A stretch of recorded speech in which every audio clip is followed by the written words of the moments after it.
Hello, everyone. My name is Rushyenda, and thank you for taking the time to attend Optiv's Source Zero Con. And today, my topic is going to be software composition analysis and why it's an important step in securing software supply chains.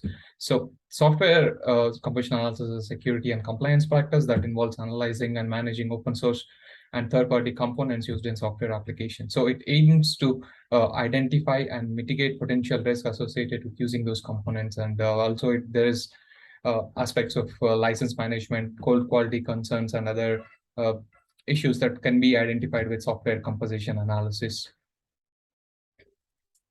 So a brief introduction about myself. My name is Rushyenda Induri. I'm a consultant primarily working in application security, and I've been with Optiv for over 7 years now. And before that, I was doing my master's in computer engineering. So I primarily work on mobile and API assessment, working on secure code reviews, and also I worked in several staff augmentation roles, working with dev teams and implementing the DevSecOps practices and tooling into the CI/CD process. And I also worked with development teams in also securing their software development life cycles. So the agenda for today's meeting is going to be a brief introduction about the current state of modern software development and the prevalent use of open source components and applications, and why there's an inherent risk to using open source and third-party libraries in applications. We also talk about some of the supply chain attacks that were due to the primarily to the use of open source and third-party library components with security vulnerabilities, and why software composition analysis is a useful tool in identifying insecure libraries and dependencies, and how there are several tools available, both open source and commercial tools that can be integrated into CI/CD process and development life cycles that can be used to mitigate some of these risks. And we'll be talking about a few different open source tools today and platforms. So NPM audit, OWASP dependency check, OSP dev, which is a new vulnerability aggregation resource, and also dependency track, which is an SBOM analysis API server, and also there's a front-end component that can be used to implement software composition analysis into development and enterprise solutions, enterprise architectures. So modern software development uses a lot of open source and third-party libraries. I think at this moment it is quite difficult to give an exact number, but we can safely say that it's increasingly prevalent, and it's actually necessary for developers to use open source components within their applications to develop applications. So open source libraries offer numerous benefits like accelerated development and access to wide range of pre-built functionality. And most of the times developers do utilize or leverage open source and third-party libraries to implement functionality into their applications. And this is also due to the use of prevalence of more like code library repositories that make it easy to use these components within the applications, and providing a quick turnaround for application development. So I think developers do frequently use existing open source projects and libraries to enhance their own application softwares, and also it's estimated like about 70 to 90% of any given software and application, about 70 to 90% involves open source libraries. Though an exact number is difficult to come together, exact number to derive at, there are many. You can safely say that it's more prevalent on it going forward as well. So and as a security professional as well, we've also kind of recommended many times for development teams to use not write their own, let's say, authentication or authorization implementation, but to use open source and third-party libraries for implementing authentication and authorization, or like, let's say, crypto libraries. Most of the time we mention that their developers should not build their own crypto and use open source or like off-the-shelf libraries and third-party libraries to implement with the crypto authentication and other several functionalities. So using these components, so this is every time you pull in a library or a dependency, you increase the risk of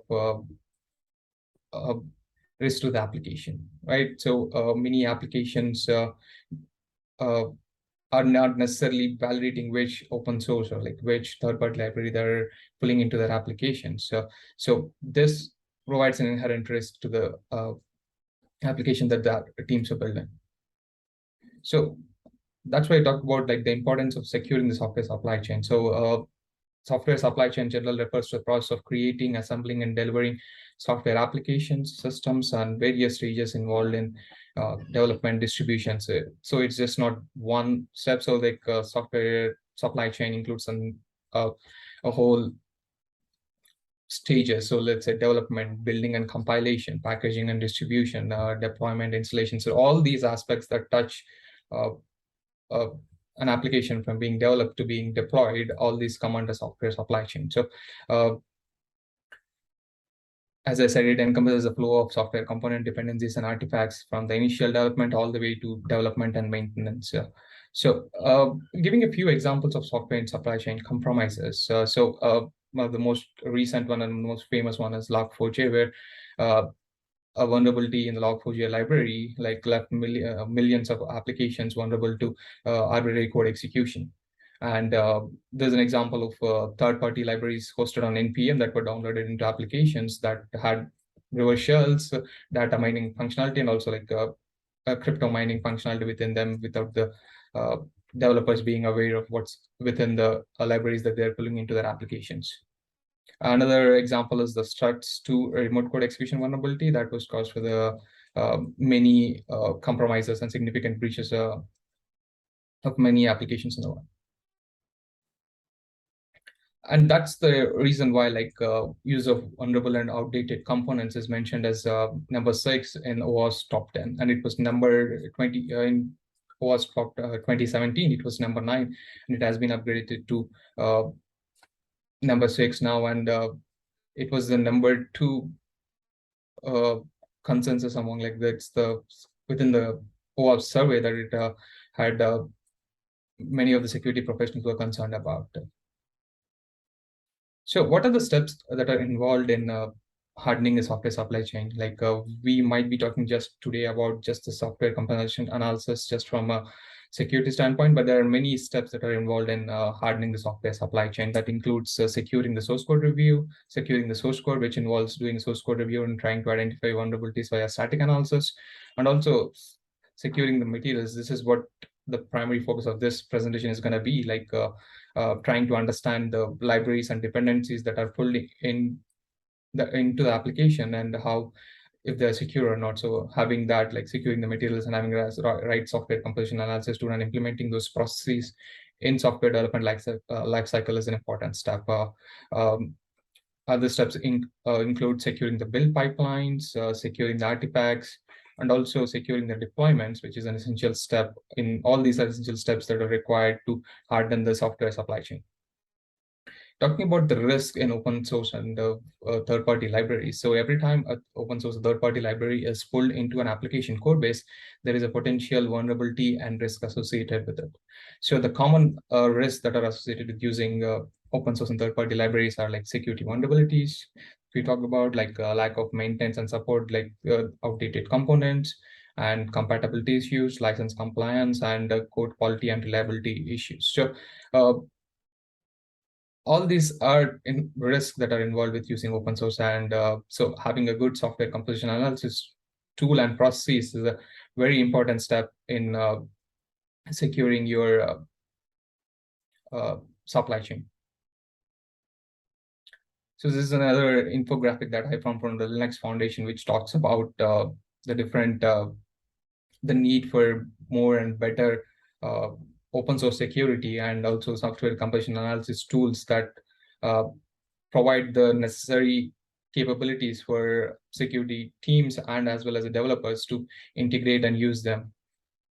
So software has an impact so open source software has a tremendous impact on development distribution of software. So by leveraging software composition analysis tool, it's an important aspect of securing your software supply chain. So This was another infographic I pulled from the GitHub blog. It talks about what are the different steps that each of us, each of the stakeholders of open source, uh, open source usage and development that need to be taken in order to fully harden the software supply chain, especially when it comes to open source and third-party libraries. So developers need to know what's in their environment. They need to manage their dependencies, but it's also monitor supply chain, and the maintainers are like contributors to open source libraries or components. So the maintainers will also need to be aware of what are the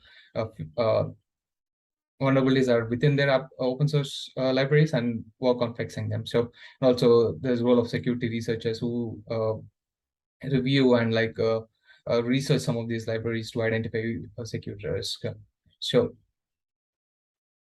there is a good news here. So majority of the libraries that are open source libraries or dependencies that are disclosed, about 85% are available with a patch. So being proactive and successfully addressing and knowing what's in the environment is a useful step in identifying and mitigating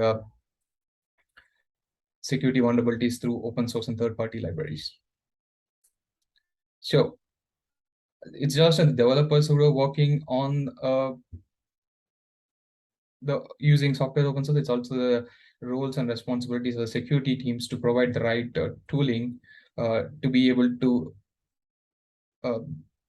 help the developers in better protecting the software supply chain, the secure development process.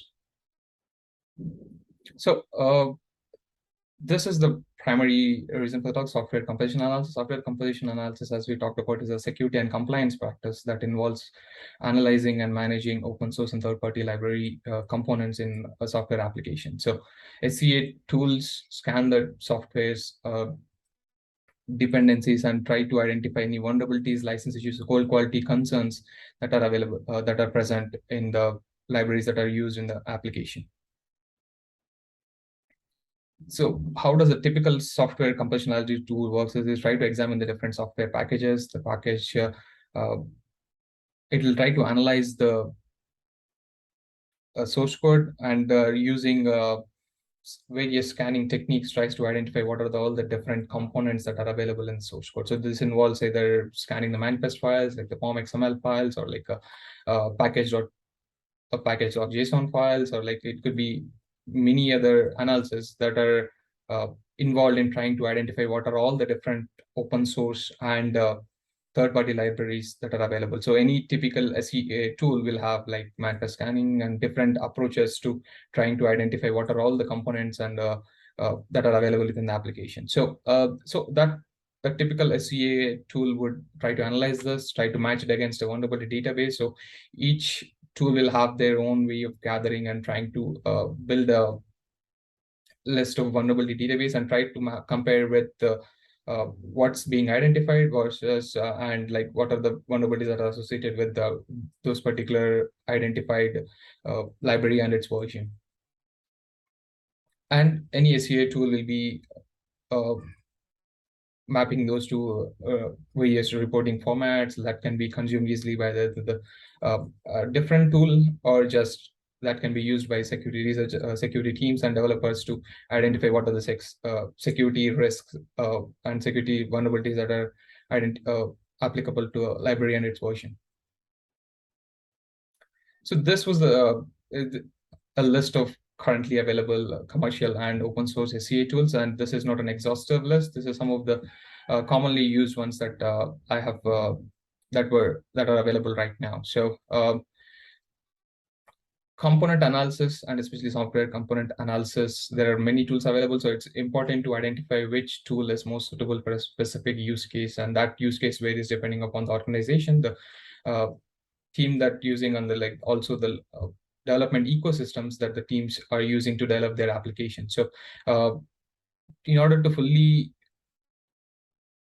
get the best of a software composition process, it's good to identify which SEA tool or which SEA platform would best suit an organization. So some of the ways to evaluating software composition analysis tools are trying to identify what's the knowledge base that has that a particular SCA tool has, including the size of the knowledge database, which different repositories does it track, what are the source code that what are the different uh, programming languages and ecosystems that it supports.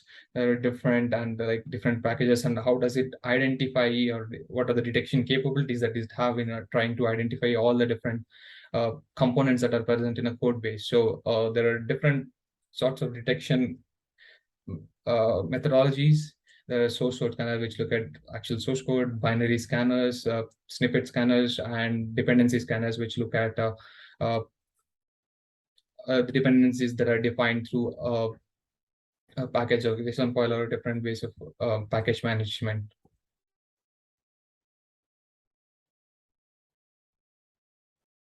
And also, another important things in evaluating a software composition analysis tool is the ease of use, and how what are the different operational capabilities that are provided by a software composition analysis tool. The speed of the tool is important, and we'll also talk about like the rates of false positives and false negatives, and what are the, it preferably needs to be called cross-platform, and could be expanded to different programming languages and ecosystem. It needs to be program language agnostic, so it can be used in different circumstances and different development environments by development teams.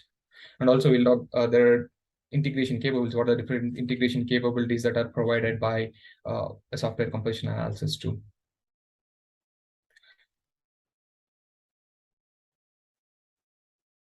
So as part of this talk, I'm going to be talking about a few different open source tools here.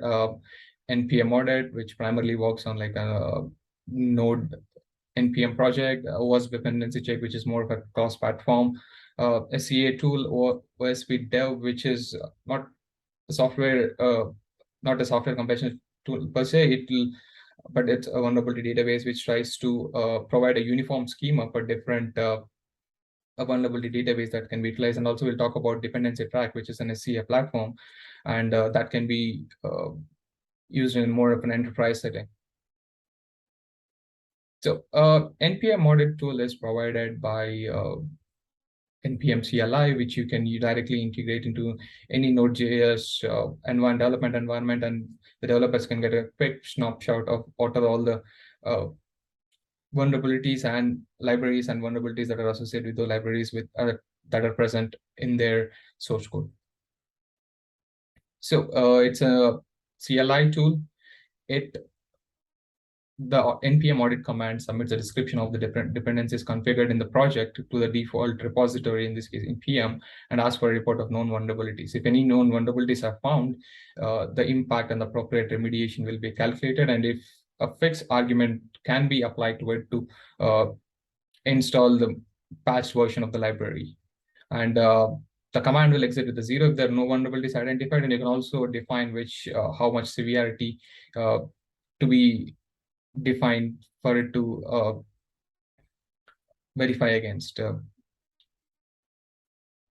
So this is a sample output of the picture identified is like a NPM against like a sample node project.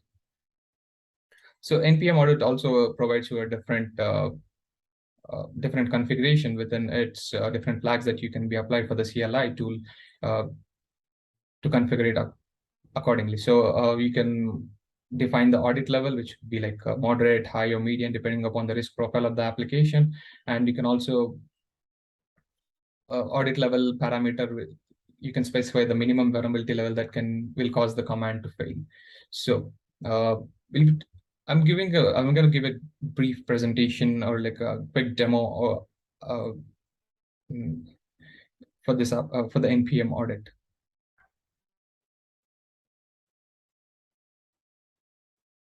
So for the demo, I've downloaded a sample vulnerable node application node code, and I'll be running the NPM audit tool against just to see the output and what are the different vulnerabilities that were open source libraries with the vulnerabilities that were identified the NPM audit tool.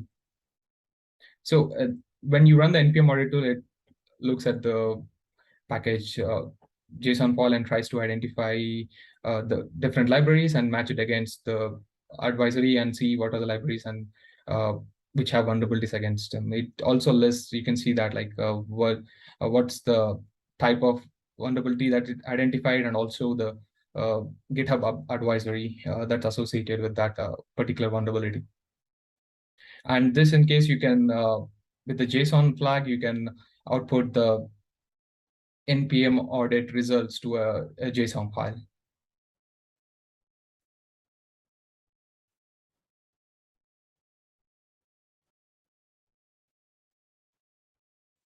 So with npm audit, you can also define omit dev dependencies. It's not so some of the packages that are involved in like the source in the package.json file might not necessarily be used for uh, an actual production application. So you can configure it to only run the npm audit tool against only the libraries that will be involved in the production of the production code of the application. And you can also mention the audit level, in this case, like high, medium, moderate, depending on the risk profile, that will cause the audit command to fail if higher, uh, any higher than defined vulnerability, severity of the findings are identified. So this is useful if you are integrating that into like a CI environment to include the audit level parameter to specify the minimum vulnerability based on the profile of the application. So the next tool we're going to talk about is the OAuth dependency check. OAuth dependency check is uh, there are many integrations to it, but like it's primarily supports, it has full programming support for Java, .NET, and JavaScript libraries, and also there are experimental supports for like Python and other programming languages. So it's a software composition analysis tool that will detect, disclose vulnerabilities contained in the project within and its primary vulnerability advisory are NVD and GitHub. So what it does is it does the analyze dependency check analyzer will try to determine if there is a CP identifier for a given dependency, and it will create a list of all the dependencies and then tries to match it against evidence. In this case, sorry, evidence is gathered as the version and the library, and then it will try to, the evidence is the vendor, product, and the version of the. So in this case, jar analyzer would try to look at the manifest of form XML file and the packages names within the file and the version that is defined, and tries to uh, get an evidence for that. So there are different like confidence levels to the evidence from high to highest. So there are different levels to it. So all these are identified CPEs, the common platform enumerations would be is the data collected is stored in Lucene index, and whenever you run a dependency check, it will pull in different uh, NVD databases and will have a mapping of we'll have a database of it, and then we'll try to map the identify CPEs within the Lucene index and try to match and we'll try to identify if any libraries that are identified have any has any vulnerabilities for it. So the way dependency check works, well, there could be a lot of false positives and false negatives in the applications. So we talk about the dependency check. The dependency check does file type analysis. So it looks at the archive, it looks at assembly for .NET assemblies, it looks at jar files. For JavaScript, it looks at retired JS databases, Node.js, and Node audit analyzers. So the three for the JavaScript, and it has a bunch of other OSS index is another one that is used to. These are the different file types. There are also some experimental file types for like let's say Cocoa pods and PHP compose that are not fully yet available for an OWASP dependency check. Those are more of an experimental ones. So installing dependency check is quite easy. You can do like the brew install, and it will install into your application, install into your local system, and there's different ways of installing it as well. So, and also it provides the different integrations for the Gradle plugin, Jenkins plugin, Maven plugin, and that the OAuth dependency can be used. So by default, like this is the basic usage of the OAuth dependency check. You can mention the scan, the path to the scan, and the name of the project. So, and you can also get additional help. You can additional flags to have that exclude certain folders that it can analyze. Certain, like it can also fail on a CVSS. You can mention CVSS, certain score of CVSS, and then try and have the output fail if there's a vulnerability with the higher CVSS identified within the application source code within the with the use of the tool. So now for a quick demo of the dependency check tool.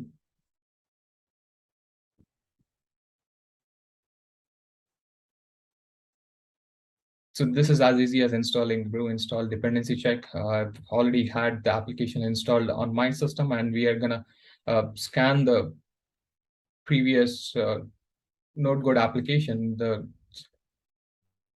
with the dependency check. You've mentioned the scan is scanning the local project and then the project name. So here you can see that like it's running different analyzers against the source code, and it's trying to identify what are all the open source components or like third-party libraries that are available. So initially it does check against NVD databases and will check the different vulnerability databases to identify if there are any new components. I think it does that every 4 hours. So this was done within the 4 hours. So like it skipped that check, but typically you can also define how much time it can wait before you want to check that, check the different vulnerability databases that it pulls in.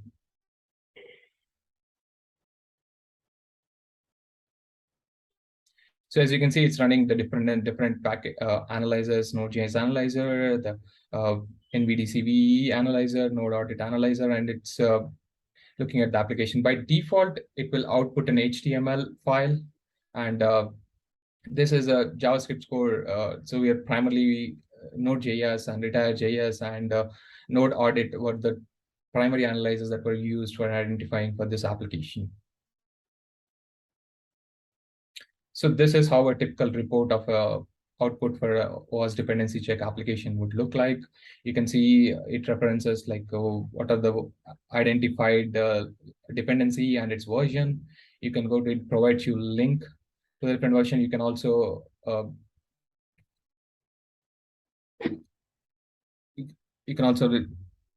highlight it by criticality. So it can also write into different formats. In the previous slide, we were showing the different options that are available for formatting. So in this case, I'm gonna write it to a JSON format just to see like just show an example here. And it can also do an XML and CSV files as well. So this is the output for like a JSON, if you mention JSON formatting as a flag. So other flags that you can mention to the application are you can disable the different analyzers that will use that to reduce the number of false positives that are available in the application. So if we know this is applications and primarily an NPM application, so we will gonna disable the Node.js and disable the Retire.js analyzers in the application. And it could be just for like a faster output if it's a complex application, or it could also improve the false positives within the application. If you could, if you know what the application type is about, you can disable certain analyzers to get a better and a quicker output for the application, for the tool run. You can see the number of identified dependencies has changed. And another useful flag that application provides is the suppress flags. If it's not necessary that every identified open source library with the vulnerability is actually exploitable in the wild, actually exploitable. Sometimes the libraries need to be configured in a particular way, or like you might not be using that function available within the library for it to identify, for it to be exploitable. So you can do, to reduce the false positives, you can do like a what's called suppressing the false positives. You can define an XML file with this particular format, and actually the output HTML output provides a useful way you can copy and paste the XML into the code. And once we've determined if this particular library with a particular finding is not really relevant to the application that we are working with, we can do the suppress, and you can mention and for the suppression file to be only until certain time frame as well. And it's always a good way to define the time when you're gonna suppress the finding. You can it's not always a good idea to have the suppression because always new findings are identified even within old dependencies. So it's always good to have like a suppression until a particular time frame. So you can not just one, you can have multiple suppressions within a particular file or particular source code, and you can define that and try to reduce the amount of false positives that are present within the application. Here we see we've added the suppression file and we've removed the vulnerabilities by we removed a library within that was identified because we have determined it as a false positive, for example, and then we have added a suppression XML file with the formatting, and then the dependency check tool was able to take this and remove the library from the list of reported results.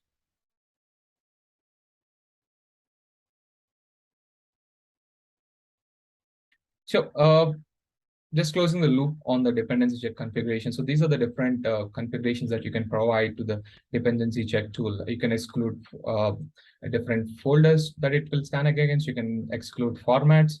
You can also give a score for failing on CVSS. You can suppress a particular finding or like a particular library. You can have the CV valid for longer amounts of time to reduce the amount the time it might take for it to pull in NVD databases or like and you can also disable different types of analyzers if you know the application that you're working with and the ecosystem that it will be deployed in. So these are all the different options that are available within dependency checks. So I've also linked the reference of like the different CLI arguments that are available for the dependency check tool here. So just finishing on the dependency check, some of the best practices is trying to understand how the analyzers will interact with the application source code and how it will identify the different application dependencies. You need to configure the tool to reduce the noise. Otherwise, there might be a certain number of false positives that you need to deal with when triaging the application. So it's always good to configure the application, configure the tool in such a way to reduce the number of false positives to give a better use for the developers. It also has like integrations that you can build into the processes, and it's always good to have that since as we discussed, new vulnerabilities are discussed even in every day in old dependencies, and you would need to know what are the different open source and third-party libraries in the application for you to have a better understanding of the risk of the application. And as I mentioned, there are plugins that are available that can be used to integrate in the development. So another tool that we're going to talk about is the OSV dev. This is not a software SCA tool per se. It's more of a open source schema that was developed by Google.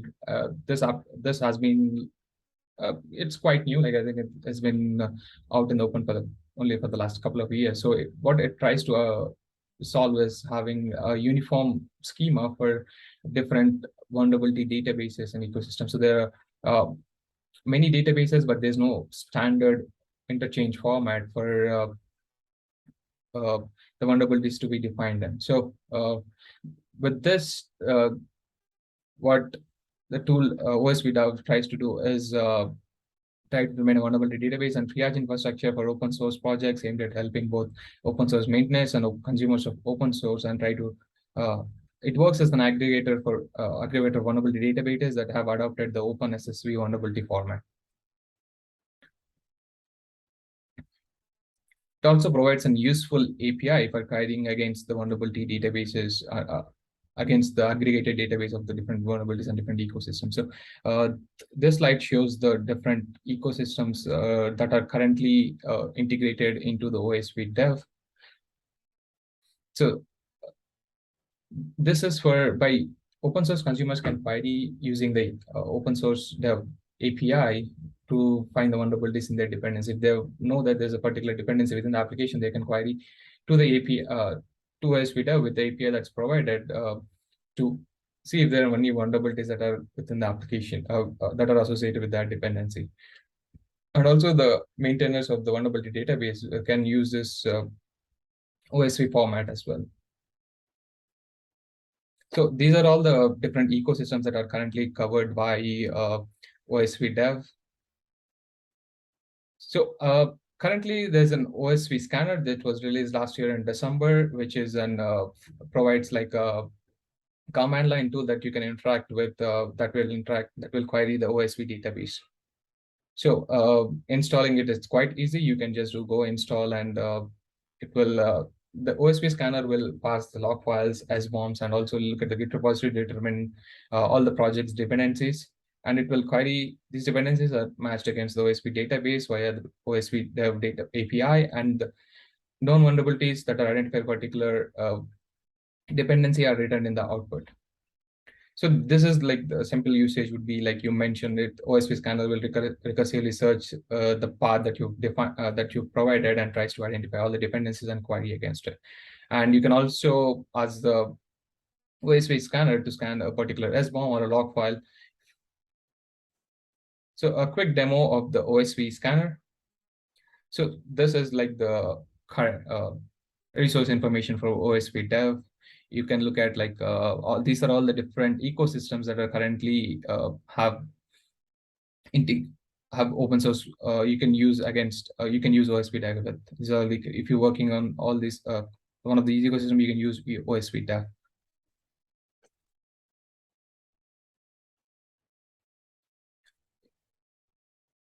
It provides an API that you can work with, and currently there's an API schema that you can that you can import to Postman that you can directly work with and try to integrate into your automated tools or like development process to identify even a particular dependency that you've identified for an application has vulnerabilities. Currently, what I'm doing is trying to get a list of vulnerabilities that are available for a particular Python library.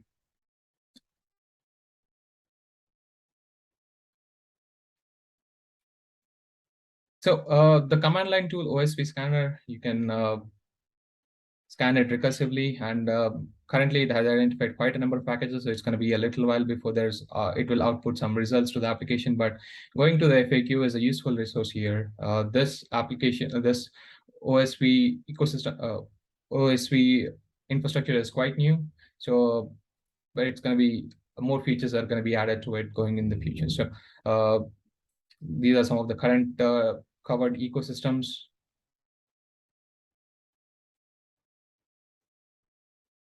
And you can search for different one. Even within like, if you can go to osp.dev, you can search for a particular library and it will give you a list of all the vulnerabilities that are currently in OSP dev's database for that particular library.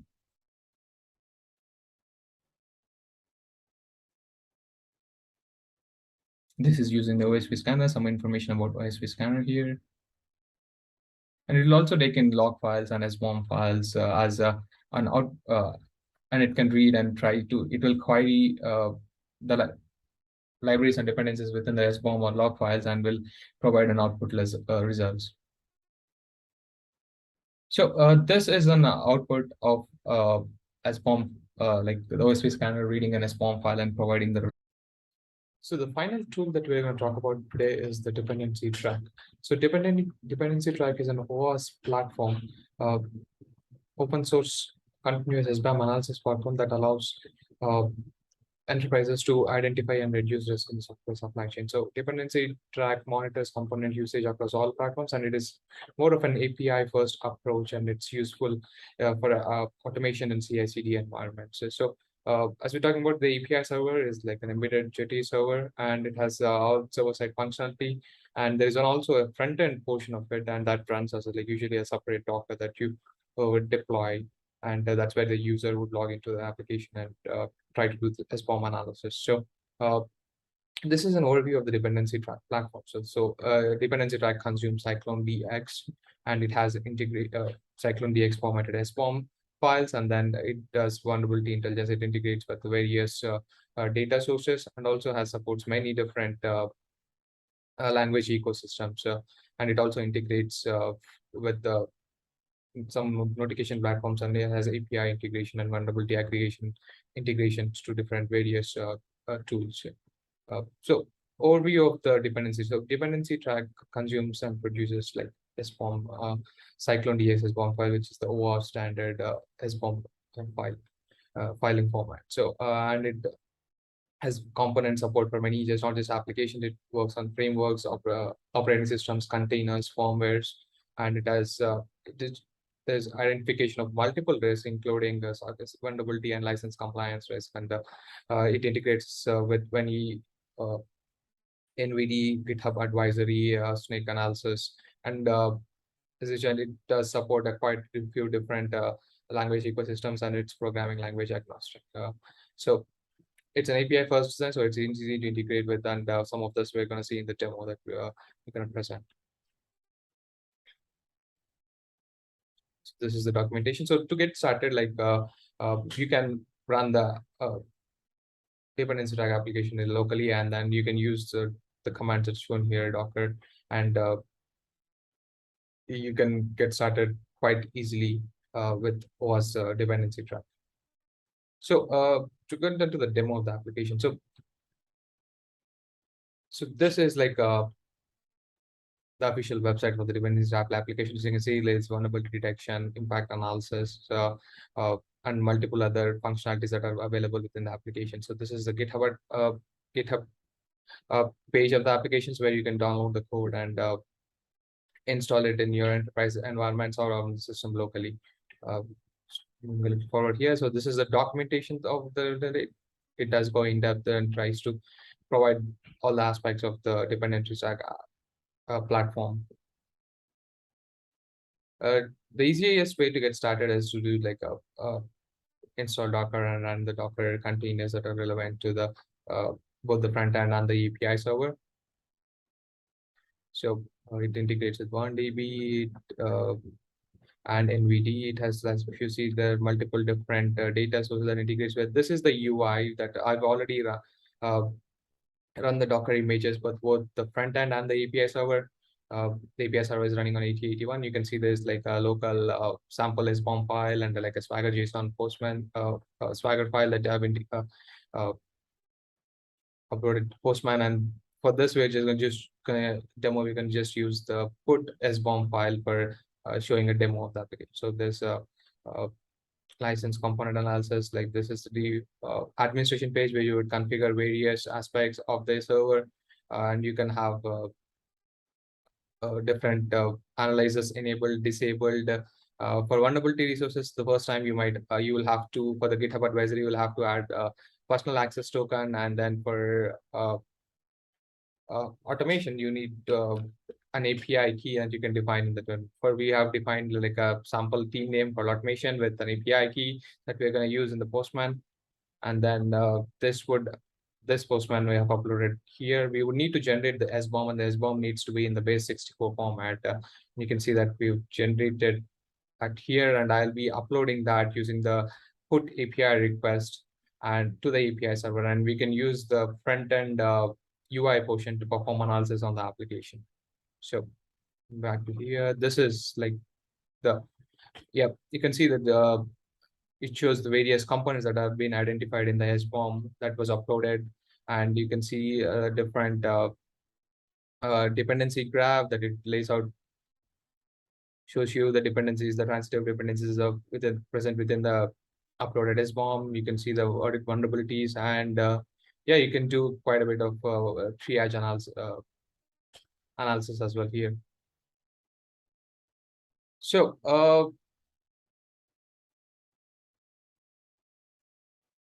in the end, a quick summary, like there's a lot more that could be added here, but just to summarize the presentation, like the software composition analysis is an important step in securing software supply chain. So there are various commercial and open source tools that are available. before you deploy, it's important to understand the software composition analysis process and configure the tool appropriately that's needed for the organization. You can integrate various tools, different SCA tools into the CI/CD process to quickly and effectively secure the software development lifecycle. And there's a lot more work currently going on, like as you mentioned, like the OSP dev and like the dependency drag are quite a few recent open source projects that have been ongoing, and there's been a lot of ongoing features that will be added going forward. So any questions?